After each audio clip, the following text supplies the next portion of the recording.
Assalamualaikum warahmatullahi wabarakatuh. Bismillahirrahmanirrahim. Tahukah kalian wahai saudaraku bahwa malaikat Jibril alaihissalam pernah diperintahkan oleh Allah Azza wa Jalla untuk turun ke bumi menemui beberapa makhluknya. Namun makhluk yang ditemui oleh malaikat Jibril alaihissalam bukanlah manusia, melainkan 3 ekor hewan, yakni kerbau, kelelawar, dan cacing tanah.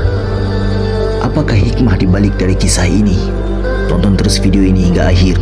Seandainya kita menyadari betapa besar nikmat yang diberikan oleh Sang Maha Pencipta, niscaya kita mengakui bahwa kemampuan melihat, mendengar, menggerakkan tangan, dan melangkahkan kedua kaki adalah bagian dari nikmat tak terhingga itu.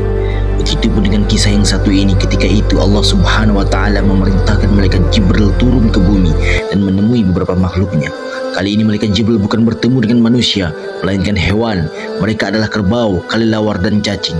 Sementara kecuali kerbau, hewan-hewan lainnya bukanlah hewan yang jarang diperhatikan oleh manusia. Padahal meski jarang dianggap, hewan-hewan ini punya manfaat besar untuk manusia.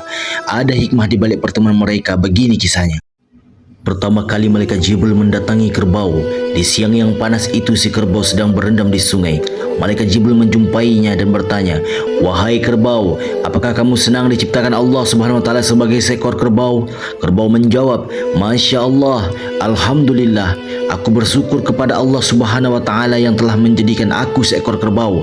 Aku sungguh masih beruntung daripada aku dijadikannya seekor kelelawar. Bukankah mereka itu suka mandi dengan air kencingnya sendiri?" Mendengar jawaban itu, malaikat Jibril segera pergi menemui seekor kelelawar yang siang itu sedang tidur bergelantungan dalam sebuah gua. Malaikat Jibril lalu bertanya kepada kelelawar, "Wahai kelelawar, apakah kamu senang dijadikan oleh Allah sebagai seekor kelelawar?" Kelelawar menjawab, "Masya Allah, Alhamdulillah, aku bersyukur kepada Allah Subhanahu wa Ta'ala yang telah menjadikan aku seekor kelelawar. Sungguh aku merasa beruntung daripada aku dijadikannya seekor cacing. Tubuhnya kecil, tinggal dalam tanah dan berjalan menggunakan perutnya." Mendengar jawaban itu, malaikat Jibril segera pergi menemui seekor cacing yang sedang merayap di atas tanah. Malaikat Jibril kemudian bertanya kepada si cacing, "Wahai cacing kecil, apakah kamu senang telah dijadikan Allah sebagai seekor cacing?" Cacing menjawab, "Masya Allah, Alhamdulillah, aku bersyukur kepada Allah yang telah menjadikan aku seekor cacing. Sungguh aku merasa beruntung daripada aku dijadikannya sebagai seorang manusia.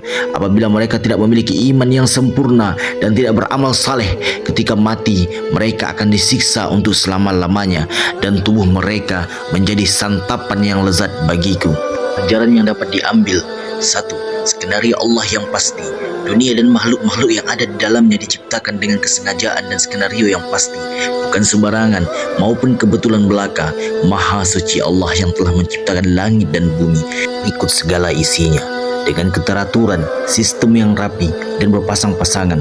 Sungguh semua susunan dan untaian kosmis dan keteraturan jagat raya ini tidaklah terjadi secara kebetulan atau untuk sekedar mainan belaka. 2. Bersyukur atas pemberian Allah Subhanahu wa Ta'ala.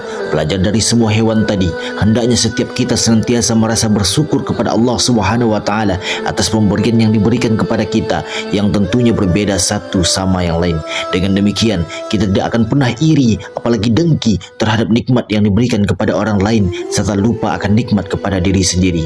3. Tidak ada yang dapat disombongkan di muka bumi. Manusia tidak lebih dari seonggok daging yang kelak menjadi santapan cacing, kelak berubah menyatu dengan tanah saat dirinya tidak berdaya. Perhatikan secara seksama penyesalan orang kafir kelak seperti yang pernah direkam dalam Al-Quran. "Sesungguhnya kami telah memperingatkan kepadamu, wahai orang kafir, siksa yang dekat pada hari manusia melihat apa yang telah diperbuat oleh kedua tangannya." Dan orang kafir berkata, "Alangkah baiknya sekiranya aku dahulu adalah tanah." Quran Surah Al-Naba ayat 40.